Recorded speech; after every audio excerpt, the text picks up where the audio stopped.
Hello everyone. So in this lecture we will be discussing the important question on method of variation of parameter. तो 6 number ज़रा हम यहाँ से ध्यान से देखेंगे और पक्के करेंगे, ठीक है, ताकि हमें एश्योरिटी हो जाए। तो method of variation of parameters अगर आप समझो तो देखो वो आपको लिखा हुआ आएगा कि method of variation of parameter का सवाल है और उसमें आपका जो डिफरेंशियल इक्वेशन होगी वो लीनियर होगी, यानी कि आपका जो यानी ऑर्डर है, ऑर्डर नहीं डिग्री की बात कर रहा हूँ, ऑर्डर मैक्सिमम जाएगा 2, ठीक है, एंड डिग्री जो है 1 होगी। तो डिफरेंशियल इक्वेशन आ गई। नाउ जैसे अभी पहला देखो क्वेश्चन इसका dx² y अपॉन में dx² plus Y equals to X, ठीक है। अब आपने क्या करना है, बहुत आसान क्वेश्चन है, नंबर आराम से पक्के करो इससे कि करस्पॉन्डिंग होमोजीनियस इक्वेशन लिखनी है, ठीक है। अब करस्पॉन्डिंग होमोजीनियस इक्वेशन कैसे लिखते हैं भाई, d² y अपॉन में dx², एक समझाऊंगी फिर आगे फटाफट स्पीड बढ़ाऊंगी। तो dy/dx जो है, dy/dx भी तो आएगा इसके बाद, उसका टर्म है 0, ठीक है, फिर y इक्वल्स टू 0। सो यहाँ राइट हैंड साइड वाली टर्म बस आपने 0 लिखनी है। तो ये हो गई आपकी करस्पॉन्डिंग होमोजीनियस इक्वेशन हो गई। अब इस करस्पॉन्डिंग होमोजीनियस इक्वेशन की हमें क्या लिखनी है, ऑक्सिलरी इक्वेशन लिखनी है, ऑक्सिलरी इक्वेशन लिखनी है। तो that is m² + 1 into equals to 0। अभी ऑक्सिलरी इक्वेशन कैसे आती है आपको मालूम होगा भाई, यहाँ पे देखो x जो है इंडिपेंडेंट वेरिएबल है जिसके विद रिस्पेक्ट में हो रहा है, तो dx/d is equals to capital D इसको पहले ले लेना, ठीक है, फिर y जो है आपका कॉमन आ जाएगा, देन आप इसको m² + 1 इक्वल्स टू 0 आपकी ऑक्सिलरी इक्वेशन हो जाएगी। नाउ m की वैल्यू आई हमारी प्लस माइनस का आयोटा m1 और m2। नाउ रूट्स जो हैं वो कॉम्प्लेक्स हैं और कंजुगेट पेयर में अगर करते हैं तो जनरल सोल्यूशन हम इसका कैसे लिखते हैं, y इक्वल्स टू e की power real part x plus c1 sine imaginary part x plus c2 cos imaginary part x। तो कोई भी पहले आगे पीछे ज़्यादा फ़र्क नहीं पड़ता, बस साइन और कॉस होगा। So y equals to e की power 0 x c1 sine x plus c2 cos x। तो ये आपका आ गया कॉम्प्लीमेंट्री फंक्शन, ठीक है, कॉम्प्लीमेंट्री फंक्शन आ गया। तो रियल पार्ट जैसे क्या हो भाई, 0 + 1 प्लस माइनस का आयोटा है, तो जो आयोटा वाला पार्ट होता है वो इमेजिनरी होता है और रियल पार्ट होता है अलग से। अब हमारा जनरल सोल्यूशन आ गया और c1 और c2 जो है आर्बिट्री कांस्टेंट है, लिखने का तरीका भी देख लो ना। उसके बाद हमें क्या करना है, पर्टिकुलर इंटीग्रल निकालना है। अब पर्टिकुलर इंटीग्रल निकालने के हमारे पास काफ़ी 2 मेथड और भी होते हैं, but method of variation of parameter इसका नाम इसलिए क्योंकि इसमें पर्टिकुलर इंटीग्रल निकालने का तरीका डिफरेंट है और वही तरीका आप ध्यान से आपने देखना है। दिस स्टेप इज़ इम्पॉर्टेंट कि भाई पर्टिकुलर इंटीग्रल निकालने के लिए क्या, ux vx y1x and y2x। So u and v जो हैं वो फंक्शंस ऑफ y हैं और यहाँ पे आपने y1x करना है एंड y2x करना है। और ये y1x क्या है, c1 के साथ जो आया साइन x। तो देखो जैसे ये यहाँ पे x इंडिपेंडेंट वेरिएबल है, तो कॉम्प्लीमेंट्री फंक्शन का जैसे y है डिपेंडेंट वेरिएबल है, अंदर जो आएंगे वो इंडिपेंडेंट वेरिएबल आएंगे, तो वही y1x plus y2x ux plus vx, ठीक है, वेरी सिंपल। नाउ ux क्या होता है ये पता कर लो, ux और vx क्या होते हैं ये ज़रूर लिख के आना भाई। ux होता है माइनस का इंटीग्रेशन करना है, यहाँ पे इंटीग्रेशन, सो इंटीग्रेशन करना आना चाहिए। सो ux माइनस का integration of function of capital f of x into y2x then a0x this Wronskian w1 and w2 dx। तो बेसिकली फंक्शन जो आपका फंक्शन होगा राइट हैंड साइड में दैट वन, वो फंक्शन लिखोगे, साथ में y2x मल्टीप्लाई करोगे और a0x जो है वो आपका 1 ही होगा, मोस्टली 1 ही होगा आपका a0x और w1 एंड w2। ऐसे ही अब v1x देख लो, तो यहाँ पर भी आपका ये फंक्शन दे रखा है y1x a0x, यहाँ पे माइनस है but v1x is not minus. तो अच्छा, अब यहाँ पे एक चीज़ नोट करी फॉर्मूला याद करने के लिए कि भाई ypx क्या होता है, ux y1x and vx y2x, but formula के अंदर दोनों में फंक्शन आ रहे हैं ऊपर न्यूमरेटर में, नीचे दोनों में रॉन्स्किन है, ये चीज़ कॉमन है, ए नॉट एक्स ये चीज़ कॉमन है। तो फिर डिफरेंट क्या है? एक तो है कि u में माइनस का साइन आएगा, है ना, और u के साथ यहाँ y1x है तो इधर जो है आपका y2x आएगा, और यहाँ पर y2 है तो यहाँ y1x आएगा। समझ आ गया? ठीक है। नाउ जब आप कंपेयर करोगे इस इक्वेशन को, देखो ये इक्वेशन होती है exactly A not X D square Y square plus a1x। अब ये जो है ये एक्चुअली लीनियर डिफरेंशियल इक्वेशन है और इसके कोफिशिएंट जो है वो कांस्टेंट है यहाँ पर। तो ये फंक्शन आ जाता है हमारा a not x which is 1, this function x. Now अब हम क्या करेंगे, कंपेयर करेंगे इस इक्वेशन को। इस इक्वेशन को हम कंपेयर जब करेंगे तो y1 की वैल्यू हमारे पास sin x आ गई, y2 की cos x आ गई। सो अब हमें निकालना है रॉन्स्किन निकालना है। रॉन्स्किन कैसे निकालते हैं? y1 y2, y1 का डिफ्रेंसिएशन y2 का डिफ्रेंसिएशन, y1 y2 का differentiation minus y1 differentiation into y2। तो जो रॉन्स्किन है इन दो सोल्यूशंस का sin x and cos x, ये होगा आपका सेकेंड ऑर्डर डिटर्मिनेंट। ठीक है, तो ये सेकेंड ऑर्डर डिटर्मिनेंट आया हमारा -1 नॉट इक्वल टू 0। और ये जो रॉन्स्किन है ये नॉट इक्वल टू 0 है for all the real values of x। भाई जितनी भी रियल वैल्यूज़ हैं x के लिए उनके लिए नॉट 0 है। तो हम यहाँ से कंक्लूड भी कर सकते हैं क्या कि जो sin x है और जो cos x है वो लीनियरली इंडिपेंडेंट सॉल्यूशंस हैं of a given differential equation on every real interval. तो ये यानी कि y1x और y2x लीनियरली इंडिपेंडेंट सोल्यूशन है। तो अगर आपको लीनियरली इंडिपेंडेंट सोल्यूशन प्रूव करना हो तो यानी y1x y2x नॉट इक्वल, उनका रॉन्स्किन शुड नॉट इक्वल्स टू 0। ना पर्टिकुलर इंटीग्रल निकालते हैं ux इंटू vx। ना ux निकालना हमने, यहाँ cos x यहाँ पुट किया x। सो बेसिकली अब हमारा टास्क बच गया इसका इंटीग्रेशन। हम इसके इंटीग्रेशन में हमारा लगता है इंटीग्रेशन बाय पार्ट्स, तो इसी बहाने इसकी नॉलेज भी हो गई। तो इंटीग्रेशन बाय पार्ट्स का क्या फॉर्मूला होता है ये माइंड में छाप लो अच्छे से। तो फॉर्मूला ये होता है फर्स्ट फंक्शन, एक तो इंटीग्रेशन बाय पार्ट्स में रूल लगता है ILATE, that is inverse logarithmic and algebraic trigonometric and exponential. ठीक है, so first function into second function. तो आप ऐसे याद करो, first function as it is, जैसे प्रोडक्ट रूल करते हैं ना, तो अब आप यहाँ प्रोडक्ट हो रहा है, प्रोडक्ट में इंटीग्रेशन हो रहा है, तो आप माइंड सेट करो कि भाई पहला फंक्शन एज इट इज़, जैसे हम ऐसे प्रोडक्ट रूल में ऐसे करते थे ना डिफ्रेंसिएशन में, भाई यू एज इट इज़ रखते थे, फिर वी का डिफ्रेंसिएशन, तो ऐसे ये वी का इंटीग्रेशन, बस यहाँ उल्टा होगा। ठीक है, हम सब दे दो यहाँ तक समझ आ गया। तो फिर उसके बाद एडिशन होता था, बट क्योंकि ये इंटीग्रेशन है तो यहाँ होगा सब्ट्रैक्शन। ओके राइट, सो यहाँ होगा सब्ट्रैक्शन।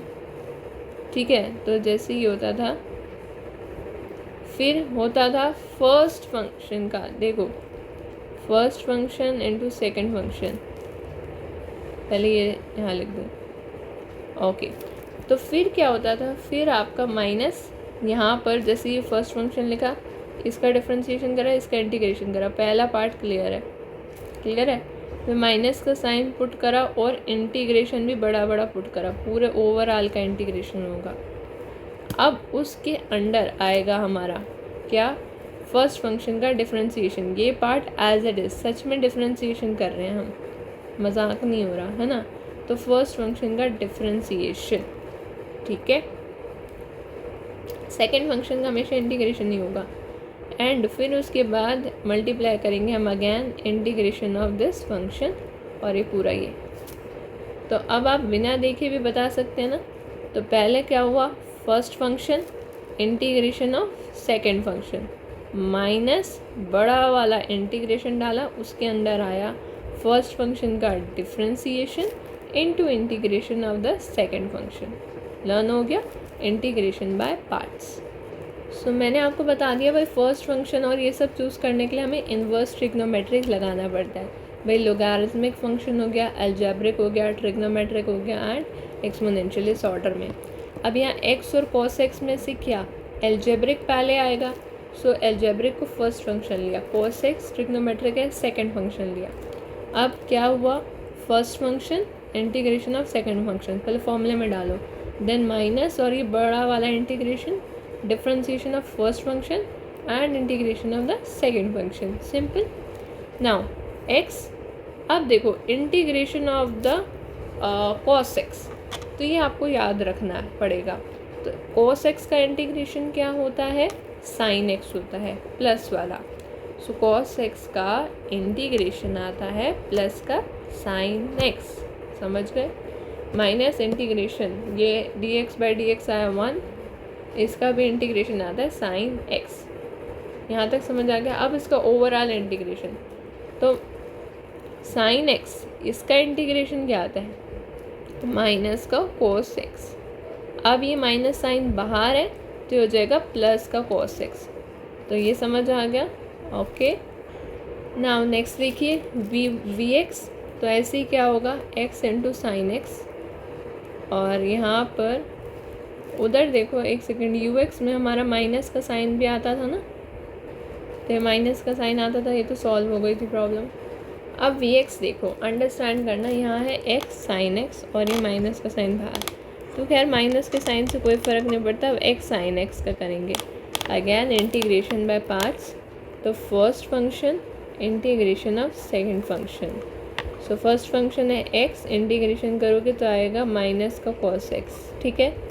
फिर माइनस और ये बड़ा वाला इंटीग्रेशन, डिफ्रेंसीशन करोगे फर्स्ट फंक्शन का 1 आएगा, साइन x का डिफ्रेंसीशन क्या आएगा, इंटीग्रेशन सॉरी, साइन x का इंटीग्रेशन आएगा अगेन माइनस का cos x, तो ये हो जाएगा प्लस का cos x, और cos x का इंटीग्रेशन तो साइन x ही आएगा, और ये फिर हमारा माइनस साइन बाहर, ये इक्वेशन 5 आ गई।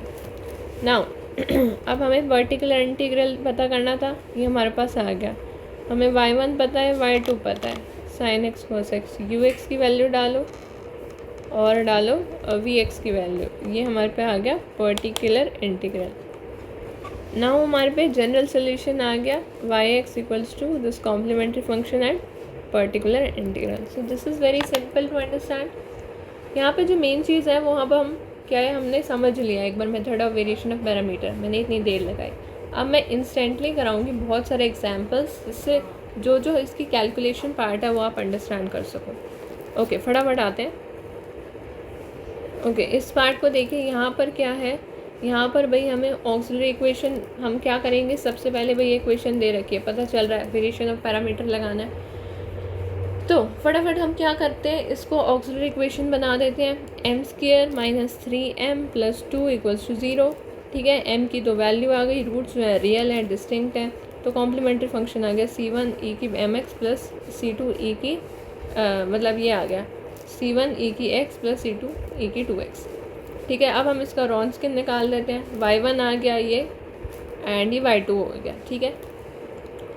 अब इसका हमने किया ex 2ex 2x, मतलब ये इसका डिफ्रेंशिएशन हुआ, ये आपने निकाला नॉट इक्वल टू 0 है, तो मतलब वो लीनियरली इंडिपेंडेंट हो गए। अब हमें मेन आना है पर्टिकुलर इंटीग्रल पे, तो भाई यू एक्स का फॉर्मूला हमें पता है, तो बस वैल्यू पुट करो, e की 2x × 2 वैल्यू पुट भी कर लोगे तुम फॉर्मूले में। अब कैलकुलेशन में कुछ ना समझ आए तो पूछना, जैसे यहाँ तो आ जाएगा माइनस का 2e की -x, तो अब ये क्या होगा, माइनस का साइन यहाँ आएगा, हम इंटीग्रेशन कर रहे हैं। अब ये चीज़ यहाँ पे ऑब्जर्व करना, ये -2 तो एज इट इज़ ठीक है, अब e की -x का इंटीग्रेशन होगा तो माइनस का साइन बाहर, यही चीज़ है जो आपके नंबर कटवा सकते हैं, तो ये याद रखना, e की -x है तो ये माइनस यहाँ आ जाएगा, माइनस का साइन और e की -x, तो हो जाएगा आपका +2e की x, ये तो कर लोगे। अब v1 पे आ जाओ, v1 में वैल्यूज पुट कर दोगे, तो अब हमें इंटीग्रेट करना होगा ये दिस पार्ट, तो अब क्या है, 2 जो है अगेन बाहर रख दो। अब यहाँ पर हम इंटीग्रेशन कर रहे हैं किसका, e की पावर -2x का, तो देखो अब इसमें हमें समझ नहीं आ रहा था कैसे करें, तो हमने क्या करा, -2x को z लेट कर लिया, कोई दिक्कत नहीं है। तो देखो हमने क्या किया, -2x को z लेट कर लिया, याद रखना फिर इंटीग्रेशन का, फिर -2 × dx करा, dz करा ठीक है भाई। हमने जैसे 2x को हमने z लेट करा है, तो अब इंटीग्रेट किसके रिस्पेक्ट में करोगे, डी जेड के रिस्पेक्ट में करोगे ना भाई, डी जेड अपॉन में डी एक्स करोगे, फाइन। तब ये डी एक्स ऊपर जाएगा, तो अब डी एक्स की वैल्यू आ गई -1/2 इंटू डी जेड, तो ये आ गया ई की जेड इंटू डी जेड, तो -1/2 और ई की पावर जेड है, तो ई की पावर जेड आएगी, तो -1/2 ई की -2x + c। तो बेसिकली इंटीग्रेशन में क्या होगा कि जैसे -2x है तो ये टर्म तो सेम रहती है, बस आगे जो ये अभी जैसे वहाँ पर क्या था, माइनस का साइन बाहर आया था ना, क्योंकि -1/1 हो गया था। तो यहाँ पर जो है जैसे यहाँ 2 है तो 2 नीचे आ जाएगा, -1/2 जो भी होगा, यानी कि 1 में समथिंग आएगा, 1 अपॉन में आएगा। बात समझ आ रही है? जिसे मैं बताती हूँ, तो सरल भाषा में अगर मैं बताऊँ कि अगर हम इंटीग्रेट कर रहे हैं ई की पावर ax को, तो आपने कुछ नहीं करना, आपने वो टर्म तो एज इट इज़ लिखना है और डिवाइड आपने कर देना है a से। अब क्योंकि a की वैल्यू थी हमारी -2x, तो मैंने कुछ नहीं करा, मैंने सिंपली -2 से ही डिवाइड करा। ओके, तो ये सब बातें तो हो जाएंगी, फिर वैल्यू सब्स्टिट्यूट कर लेना, जनरल सोल्यूशन आ जाएगा। अब आते हैं नेक्स्ट क्वेश्चन पे इसी के, कि भाई tan x दे रखा है, तो ऑक्सिलरी इक्वेशन वही सेम होगी एज इट इज़, m1 आ गया m2 आ गया, कॉम्प्लीमेंट्री है तो क्या, e की power real of z sine of imaginary part plus cos of imaginary part, तो ये c1 sin x plus c2 cos x। अब देखो ये जो है ये आपका नॉट इक्वल टू 0 है, sin x और cos x रॉन्स्किन हमने लगाया, तो इससे पता चलता है ये दोनों लीनियरली इंडिपेंडेंट है। अब पर्टिकुलर इंटीग्रल के लिए हमें ux और vx चाहिए। ux का फॉर्मूला क्या है भाई, ux इंटू y1x करोगे एंड vx इंटू y2x करोगे, तो ux का फॉर्मूला होता है माइनस का, मैंने बताया ना, माइनस का y2x, जैसे y1 से मल्टीप्लाई है तो यहाँ लिखोगे y2x, फंक्शन तो लिखोगे ही लिखोगे और डिवाइड करोगे रॉन्स्किन से। ऐसे ही यहाँ y1x लिखोगे, फंक्शन तो लिखोगे ही लिखोगे और डिवाइड करोगे रॉन्स्किन से। समझ गए कितना सिंपल है?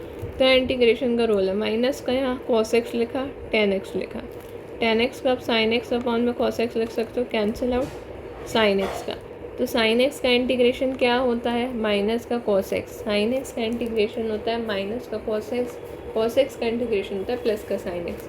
तो इंटीग्रेशन जब भी हम करते हैं जैसे sin x का करते हैं और c वाले जितने भी टर्म आते हैं वो नेगेटिव में आते हैं, ठीक है।